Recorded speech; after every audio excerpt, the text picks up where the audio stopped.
Cyril Amarchand Mangaldas presents CNBC TV18, The Thought League Season 3, A Glorious Decade, A Century of Service. Hello and welcome to Season 3 of CNBC TV18, The Thought League, a signature platform where India's foremost business leaders, legal minds, policymakers and global thinkers come together to ignite bold ideas and shape transformative solutions for the nation's future. And in today's episode, we reimagine public-private partnerships, not as contracts, but as catalysts for nation building. To explore this, we are joined by two of the most influential voices shaping India's infrastructure and legal architecture. Cyril Shroff is Managing Partner of Cyril Amarchand Mangaldas. Cyril is widely regarded as the architect of modern Indian corporate and infrastructure law. With over 4 decades of experience, he plays a pivotal role in shaping regulatory frameworks and advising key policy bodies. We also have Vinayak Chatterjee, founder and managing trustee of the Infravision Foundation. He is a veteran thought leader in infrastructure and PPPs. His work has been instrumental in defining India's model for private sector participation in public assets, blending on-ground insight with strategic vision. Gentlemen, thank you both for joining us today on this special conversation. Now, Mr. Chatterjee, if I can start with you, drawing from the evolution of PPPs, public-private partnerships in India, what shape do you think they should take for India's ambitious growth and infrastructure targets for 2047? I think my first point of response for you would be the fact that it's been about a quarter century of leading private capital into infrastructure sector. It was in 1997 that Dr. Rakesh Mohan published his seminal report, sponsored by the government of India at that time, called the India Infrastructure Report, which publicly and very consciously espoused the idea of getting private capital to play a substantial role in India's infrastructure development, therefore freeing up public expenditure and the fiscal space for many other developmental needs of the country. Since then, to get directly to your question, the whole pathway of attracting private capital through the PPP mode has gained significant traction. I think if I can talk about the positives, around 2012, almost 14 years since this policy got embedded in the DNA of public policy makers, the year 2012, of the total investments made in Indian infrastructure, 37 came from the private sector, both domestic and foreign. And the ambition thereafter, if the Planning Commission was drawing up the next 5-year plan, and I know from the inside track that they were then targeting 49%. And if there had been another 5-year plan, you would have probably seen the targets at 49%. So it reached a peak. But unfortunately, we had many, many hard lessons to learn because of the rising tide of NPAs, which is called by, the twin balance sheet problem and all that kind of stuff. A mountain of NPAs piled up. And the lessons there are important for us to go forward, which is that we need to create a whole lot of new institutional structures and interventions to see that the next burst of private capital that comes in is actually housed in a far more positive environment than leading to another round of NPAs. So these institutional interventions would require a fresh look at independent regulatory authorities, for which Cyril is an expert on that subject. It would possibly require an institution that featured in Mr. Jaitley's first maiden budget of July 2014 called 3P India, for which he had set aside 500 crores to create the complete positive architecture for next generation PPPs, etc., etc., etc. But let me stop here. Mr. Shroff, let me pose the first question to you then. And actually, that's exactly the question. What reforms, legal or otherwise, reforms which also enable PPPs as a model to flourish across sectors are needed, in your opinion?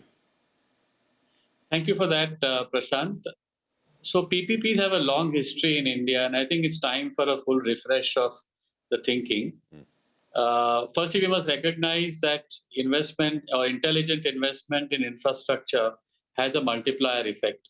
I mean, if you look at the history of growth in UK and US, both the real spurt came when there was a big investment in infrastructure. And if we are on our path to Amrit Kal and 2047, the multi-trillion-dollar economy, I think we have no choice but to invest heavily in infrastructure and use the PPP model. Now, in my opinion, the PPP model has some fundamental flaws in it, and we've got better. But I think if you recognize there are 4 pillars of it. One is the risk allocation in concession agreements. The second is independent regulator. The third is the financing models and also the asset liability mismatch issue. And lastly, dispute resolution. I think the atmosphere for private capital in PPP has been hostile because there have been fundamental flaws in all of these. And I trace it back to the fact that, it's not a true partnership. I mean, the PPP, the third P is partnership. And I think the problem is that there is no true partnership mindset. As far as the state is concerned, when it gives out the concession, it is doing it with almost a sense of, I am doing you a favor. And the risk allocation is not fair. And I think these are all 20, 30-year contracts. And these problems come and bite you later on. So I think the first thing that needs to be done is that the mindset has to be of true partnership. It must be recognized that if you want private capital, that you should recognize that they will work for profit. Profit is not a bad word. I think the private part of the PPP is driven by profit, and there's nothing wrong in it. If it was a bad idea or a bad concept, then the government should have done it itself if it had enough money. The very fact that they don't have enough capital and that they're bringing in the private sector allow them to make profit, obviously in a regulated and transparent way, with enforceable contracts where there is both a way in as well as a way out. Then independent regulators. I think the fact that you need an independent regulator, whichever is the sector, I think is an important issue because there will be conflicts, there will be standards, there will be tariffs or revenue models that will need to be examined. There is another problem of conflict of interest because very often the state is both the asset owner, the regulator, and the counterparty. And there is no clear demarcation between these 3 roles. So we need to have a more mature system where these 3 roles are unbundled and there are Chinese walls between the 2. And if you look at a lot of the problems, including, let's say, the telecom issue as well. These are all mixture, all roles have got mixed up, and that is where we see a lot of the problem. The third issue I feel is, again, a mindset issue, is of the L1 mindset. We very often try to award the contract to the one who is, the lowest bidder or the highest, who makes the highest offer.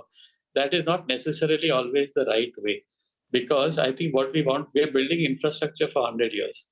I think we need to make sure that there is, we create the infrastructure with the best feel and not the cheapest deal. So that is again, these are, if you fix these source issues, the legal answer is fairly simple. Infrastructure, PPP infrastructure is as much about contracts as it is about hard infrastructure and construction. You fix these contracts, they become financeable, then they become long-term and sustainable. So this is one area where I think deep thought needs to be given. And we are at a kind of almost an infrastructure 2.0 moment. So this is a good time to do it. Let's talk about, Mr. Chatterjee, the sectors of the future, where this model can be brought to bear if some of these issues are fixed and taken care of. I mean, we are, again, at the cusp of many of these industries taking root here in India. I mean, there is the semiconductor ecosystem which we are trying to build, which will require large amounts of capital. Nuclear, the government is starting to talk about that. There is, the electric mobility space and many others as well. To your mind, which are the sectors of the future and what are the risks and opportunities they present? It is interesting that you're talking about the new wave of new sectors. In her budget speech this time, the Honorable Finance Minister made an interesting remark that while not increasing the infrastructure allocations significantly, in fact, it just went by a very, very small decimal point from 11.1 to 11.2, she mentioned that many of the core infrastructure sectors had matured. And that is true because over a quarter century now, both transport and energy as broad sectors have reached a certain level of maturity, and the time has now come, as you rightly said, to open up the new sectors.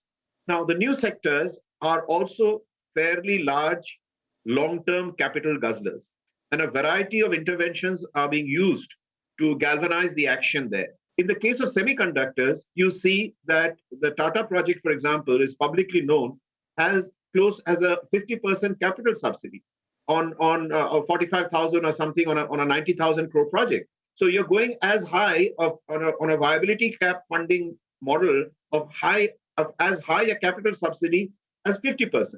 In some sectors, the usual model of hybrid annuity is being structured. For example, in the ropeway projects, which have just been let out in Uttarakhand and other places, or the bids that are underway, the government is saying you build the ropeways and we will give you viability gap funding combined with a hybrid annuity model so that you're insulated from traffic risks, because these ropeways would tend to be very, very seasonal, very high during the pilgrim season, for example, or summer season in the hills, and very low traffic otherwise. So hybrid annuity then takes away the traffic risk. So the point I'm making is that, yes, a whole bunch of new sectors are coming up for PPP interventions: nuclear, hydrogen, electric vehicle charging points, air taxis, ropeways, agri-infrastructure, if you please. A whole new generation of modern warehouses, cold storages, cold rooms, irrigation options, controlled environment production facilities, major and minor irrigation projects are coming up in agriculture, battery manufacture and storage, and data centers. So as you can see, this is an example of the whole burst of new generation projects that are coming in. But over to you. No, absolutely. Mr. Shroff, some of the things which you said needed to be done from that earlier sort of topic that we were discussing, are those being applied and thought through here? Because, I mean, these are actually new sectors. So you will need, in that sense, I mean, an independent regulator. Both the private and the public sector doesn't have too much experience in these areas, at least some of these areas. So just wanted your thoughts there. Absolutely. Firstly, I agree with everything that Vinayak said. And in the new sectors, whether it's nuclear, hydrogen, air taxis, EVs, things like that, I think apart from everything that Vinayak mentioned, I think there needs to be a baseline and a framework for liability. If you're inviting private capital in, and the structure involves private ownership as well, or at least part ownership, I think you need to have clear rules on liability. For example, we know that the nuclear issue has been stuck because of the civil nuclear liability issue. Or look at the issue, say, of air taxis. If we have air taxis buzzing around the city and two taxis crash, whose liability is it? And there is no framework for it. Then you have to resort to common law, which I think will spook out a lot of investors. I think one of the 3 or 4 big issues which will have to be resolved for the new. One is clear guidelines and frameworks, and maybe a special law for liability, private liability that would fall upon the operators. Then enforceability of contracts, because all of these will find ways of having contractual risk allocation.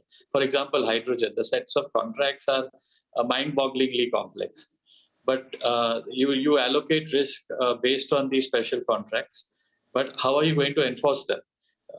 And enforcement is always a challenge in India because of our dispute resolution system.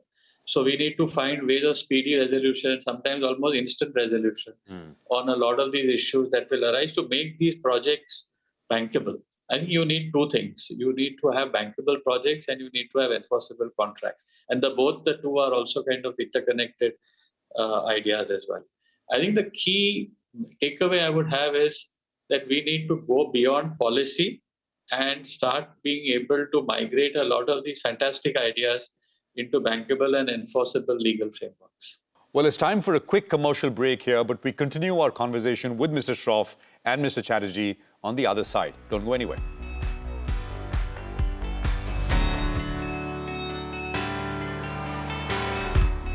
Cyril Amarchand Mangaldas presents CNBC TV18, The Thought League Season 3, A Glorious Decade, A Century of Service. Welcome back to Cyril Amarchand Mangaldas presents CNBC TV18, The Thought League Season 3. We're in conversation with Mr. Cyril Shroff and Mr. Vinayak Chatterjee. Mr. Chatterjee, how central is social infrastructure?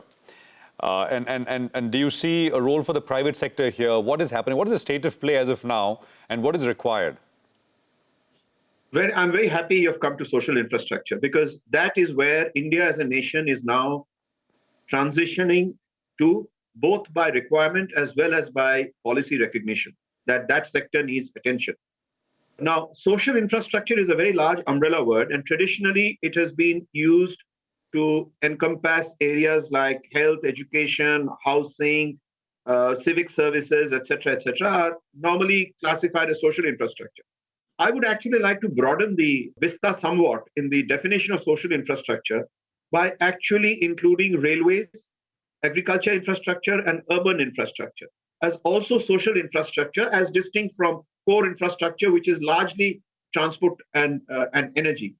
Now, if I may, looking at health first, I think India has about 400 district hospitals, which are in very poor shape. And right now, the Planning Commission, the Niti Aayog, has put up a model concession framework for private sector to react about how district hospitals could be run on a PPP basis. There are some successful models. For example, in Bhuj in Gujarat and in Chittoor in Andhra Pradesh, successful groups are very successfully running, industrial groups are very successfully running old district hospitals.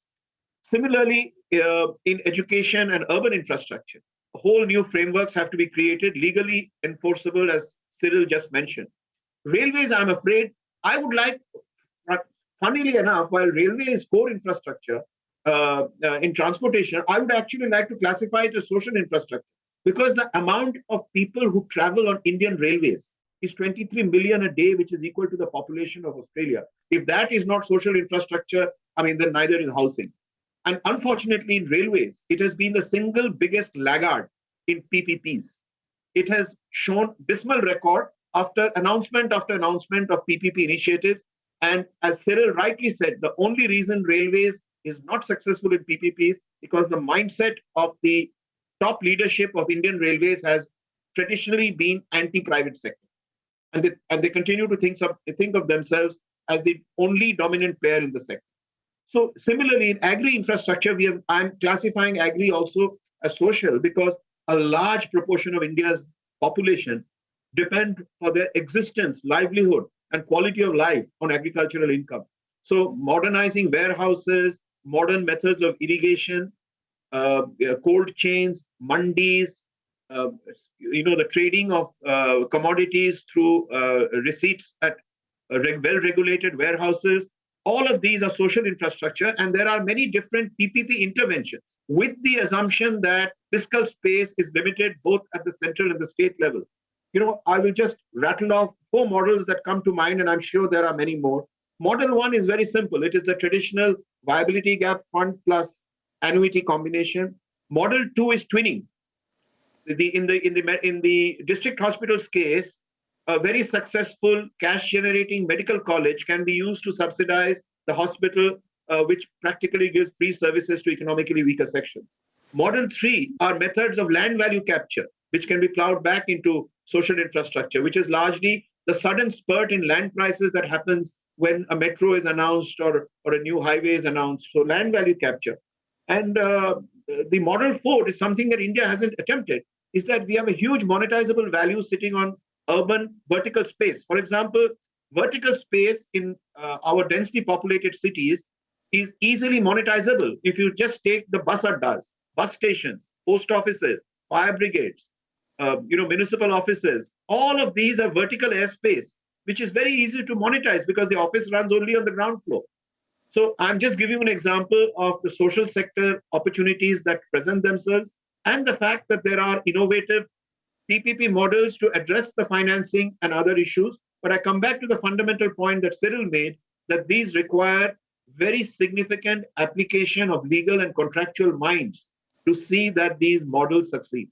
But back to you. I mean, it's so much potential, as you put it, right? I mean, if this is done right, and it's all about, of course, execution and drawing up the framework. So, Mr. Shroff, your perspective on social infrastructure, and what are the legal and contractual mechanisms which are required to make this a success? There were fantastic comments by Vinayak, and I agree with all of that, including the new ideas about vertical space. So there's just so many options, and it's completely untapped in terms of the art of what is possible.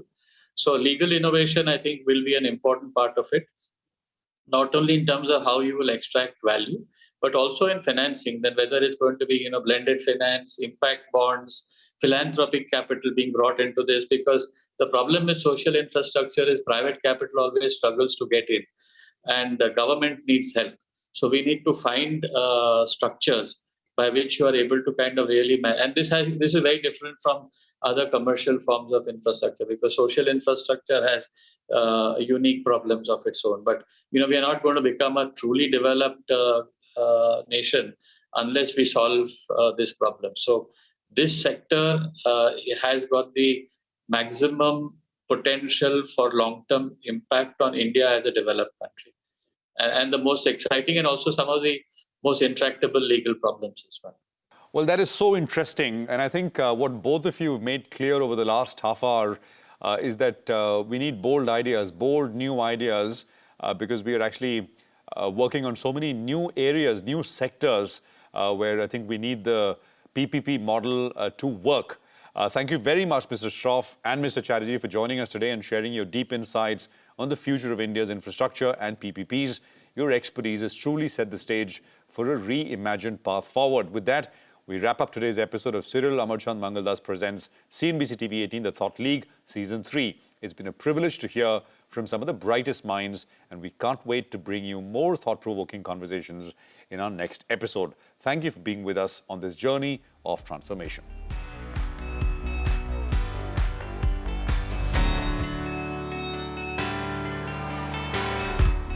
Cyril Amarchand Mangaldas presents CNBC TV18, The Thought League Season 3, A Glorious Decade, A Century of Service.